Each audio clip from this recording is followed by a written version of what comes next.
क्या corona virus फिर से लौट आया है? क्या फिर से लॉकडाउन लगने वाला है? कितना खतरनाक है कोरोना का यह नया वेरिएंट और क्या है इसके सिम्टम्स? कहां और कितने मरीज कोरोना के नए वेरिएंट के सामने आए हैं, बताएंगे सारी डिटेल इस वीडियो में।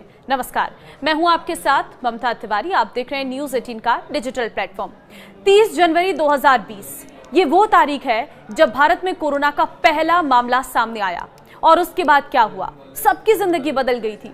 कोरोना का वो दौर आज भी याद आता है जब सड़कें सुनसान थी, अस्पताल में हाहाकार मचा हुआ था, लॉकडाउन ने लोगों को घरों में कैद कर दिया था।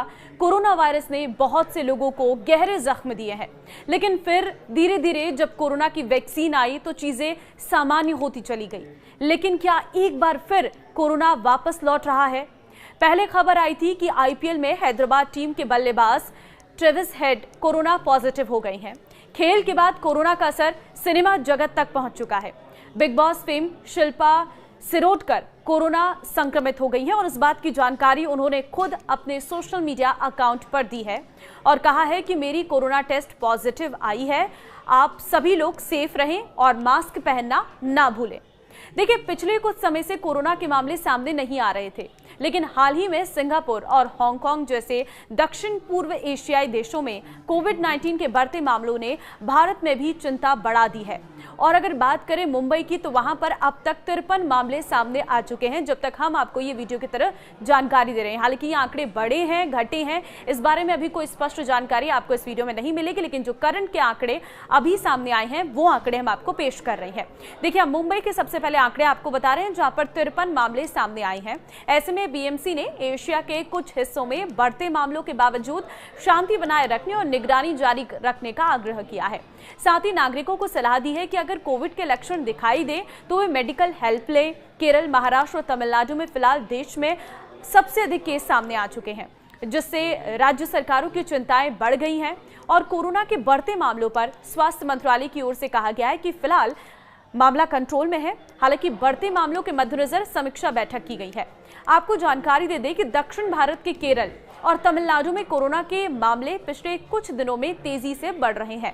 केरल में अब तक 69 एक्टिव कोरोना के मरीज हैं, जबकि तमिलनाडु में 34 एक्टिव केस हैं। महाराष्ट्र की बात करें तो यहां पर भी आंकड़ों के मुताबिक कुल 53 एक्टिव केस हैं। महाराष्ट्र में भी स्वास्थ्य विभाग कोरोना के बढ़ते मामलों पर नजर बनाए हुए हैं। इसके अलावा कर्नाटक, गुजरात और दिल्ली में भी कोरोना के केस सामने आए हैं। दिल्ली में फिलहाल कोरोना के 3 ही एक्टिव केस सामने आए हैं। वहीं कर्नाटक और गुजरात में 8 और 6 इस तरीके के एक्टिव केसेस सामने आ चुके हैं। इसके अलावा बात हरियाणा, राजस्थान और सिक्किम की करें तो यहाँ पर एक एक्टिव मरीज डिटेक्ट किए गए हैं। मुंबई में कोरोना से 2 मरीजों की मौत भी हो चुकी है।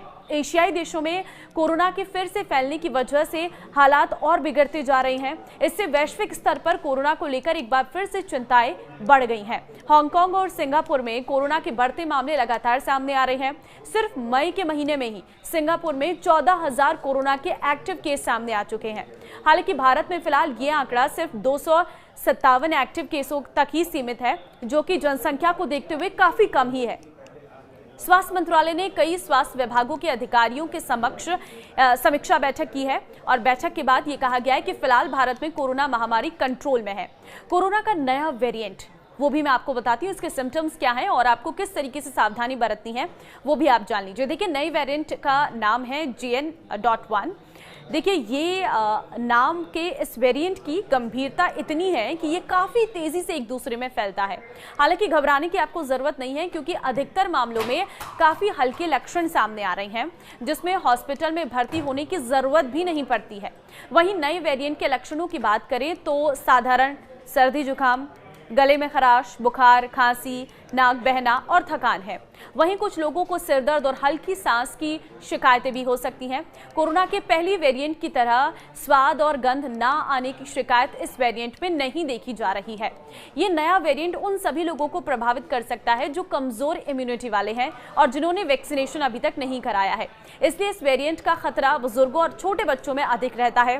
हालांकि अभी तक आए अधिकतर मामले बिना किसी लक्षण के देखने को मिले हैं।